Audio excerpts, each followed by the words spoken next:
नमस्कार, मी पंजाब डक. मी आहे सोनाली बॉर्डर मध्ये, नेपाळ आणि भारताची बॉर्डर आहे. तर या ठिकाणी महाराष्ट्रातल्या शेतकऱ्याला सर्वप्रथम आनंदाची बातमी देणार आहे.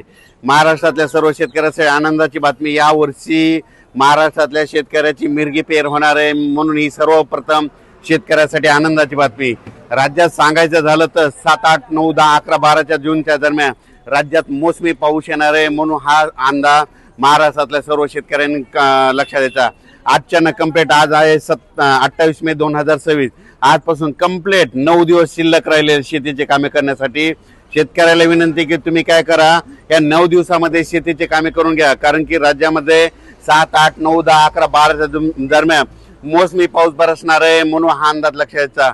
आणि सर्वप्रथम सांगू इच्छितो की राज्यामध्ये सांगायचं झालं तर की हे जे मोसमी पाऊस आहे, तर खरं तर पहिलं तर काय होणार आहे, 31 मे पासूनच 31 मे 1, 2, 3, 4, 5 जूनच्या दरम्यानमध्ये पूर्व विदर्भ, काही भागात पश्चिम विदर्भ, दक्षिण महाराष्ट्र, उत्तर महाराष्ट्र, कोकणपट्टी, खानदेश, मराठवाडा सगळीकडे काय होणार आहे, काही भागामध्ये 1 जूनला येईल, काही भागात 2 ला, काही 3 ला, काही 4, 5, 6, 6 जून पर्यंत दररोज वेगवेगळ्या भागात चांगला जोराचा पाऊस पडणार आहे, म्हणून हा अंदाज महाराष्ट्रातल्या शेतकऱ्यांना लक्षात यायचा. पण हे 6 जून पर्यंत पाऊस पडल्याच्या नंतर त्याच्या पाठोपाठ लगेच मोसमी पाऊस येणार आहे आणि 31 आणि 1 तारखेला केरळमध्ये मान्सून दाखल होणार आहे आणि केरळमधून कंप्लीट 5 ते 6 दिवसामध्ये ते महाराष्ट्रात येणार आहे. म्हणून ही सर्वप्रथम महाराष्ट्रातल्या शेतकऱ्यासाठी आनंदाची बातमी. माझी सगळ्या शेतकऱ्याला विनंती, आजच्यानं कंप्लीट 9 दिवस शिल्लक राहिलेले आहेत. तुमचे कामं करण्यासाठी 9 दिवस आहे. तुम्ही शेतीचे मशागतीचे कामं करून घ्या, कारण की राज्यामध्ये पावसासाठी खूप पोषक वातावरण आहे. इतकं वातावरण असं कधीच पोषक नसतं, पण काय झालं, यावर्षी उन्हाची तीव्रता जास्त असल्यामुळे यावर्षी खूप पोषक वातावरण तयार झालं. आणि यावर्षी सगळ्यात महत्त्वाचं यावर्षी लवकर पेरणीचा योग आहे, मिरगी पेर होणार आहे. कापसाच्या देखील बऱ्याच शेतकऱ्याचा काय होणार आहे, 2-3 टप्प्यामध्ये लागवडी होणार आहेत. कारण की काय होणार आहे, काही भागामध्ये 1 जून ते 6 जूनच्या दरम्यान काही ठिकाणी खूप जोराचा पाऊस पडणार आहे, काही निरंक राहील, काही भागामध्ये जास्त पाऊस पडणार आहे. म्हणून हा अंदाज महाराष्ट्रातल्या सर्व शेतकऱ्यांनी लक्षात घ्यायचा.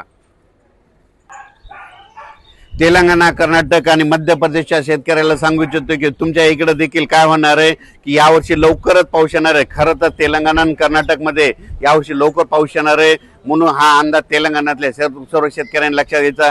कर्नाटकच्या देखील सर्व शेतकऱ्यांनी अंदाज लक्षात घ्यायचा. आंध्र प्रदेशच्या शेतकऱ्यांनी देखील अंदाज लक्षात घ्यायचा आणि आपण आपल्या पेरणीचं नियोजन लावायचं. सांगायचं झालं तर यावर्षी सगळ्यात महत्त्वाचं म्हणजे एवढं पोषक वातावरण कधीच नसतं, पण यावर्षी सगळ्यात चांगलं वातावरण आहे. मी म्हटलं होतं ना, 2026ला शेतकऱ्याची पिकं चांगली येणार. ज्या वर्षी पेरणी लवकर होते त्या वर्षी शेतकरी मालामाल होतो, म्हणून हे लक्षात घ्यायचं. शेतकऱ्याला एक सांगू इच्छितो की यावर्षी देखील काय होणार आहे, ज्यांनी जर गडबड केली तर त्यांच्या काय होणार, 3 म्हणजे लवकर पेरणी होतील. मध्ये 7, 8, 9 ते मध्ये 15 पर्यंत काही जणांच्या पेरण्या होतील. त्याच्यानंतर काय होईल, 17, 18, 19च्या दरम्यान एक पाऊस येईल, त्याच्यामध्ये काय जाण्याचे होते. त्याच्यानंतर 25 ते 30 मध्ये एक पाऊस येणार, मोसमी पाऊस त्याच्यामध्ये होतील. आणि याच्यातून जर काही उरले तर मग ते 7 जुलैच्या दरम्यान जाते. पण यावर्षी मात्र पेरणीचा खूप चांगला योग आहे, म्हणून अंदाज लक्षात घ्यायचा. उत्तर महाराष्ट्रात देखील काय होणार आहे, 1, 2, 3च्या दरम्यान चांगला पूर्व मोसमी, खरं तर ते मोसमी पाऊसच असतो, म्हणून हे अंदाज लक्षात घ्यायचा. म्हणून हे लक्षात घ्यायचं, चांगला पाऊस पडणार आहे. पण परिस्थिती अशी आहे की 7 जून नंतर जे पाऊस यायला ते पाठीमागून मोसमी पाऊस आहे, म्हणून ही सर्वप्रथम शेतकऱ्यासाठी आनंदाची बातमी. उत्तर महाराष्ट्रातल्या शेतकऱ्याच्या आनंदाची बातमी. घाटमाता कोकण परिसरातल्या शेतकऱ्यासाठी आनंदाची बातमी. त्याच्यानंतर विदर्भातल्या शेतकऱ्याची खास करून आनंदाची बातमी. यावर्षी लवकर पेरणीचे योग आहे. यावर्षी 7, 8 जून 10, 11, 12 दरम्यान राज्यात चांगला मोसमी पाऊस येणार आहे, म्हणून हे अंदाज लक्षात.